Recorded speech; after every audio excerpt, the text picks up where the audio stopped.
¿Recomendarías o qué le dirías? Que se apunte sin miedo. ¿Por? Porque al final somos una pequeña familia, que da igual que pienses distinto, que vas a entrar dentro y vas a estar muy a gusto. Pues le diría que se apuntase, lo recomiendo esto 10 de 10, porque la política es algo que no debe escaparse de los jóvenes.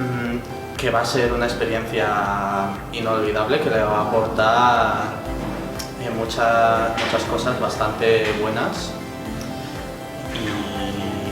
y sí, que se apunte cuanto antes.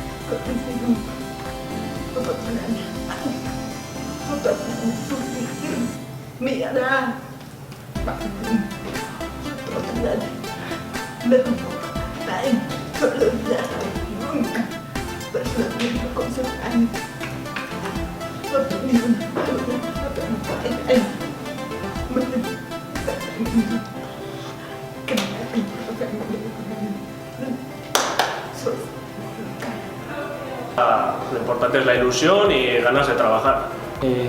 Esperientzia zoragarria dela, beldurrik izan behar ez duzula, kasu honetan, eta onbidatzen zaitu dela guztiz, etortzera. Es mejor ni pensarlo, apúntate, descubrirás algo nuevo que no se ha hecho en ninguna otra comunidad autónoma, sí se va a llevar en otras y yo creo que es una experiencia estupenda que pasar y hay mucho que aportar y mucho que hacer y mucho que agradecer.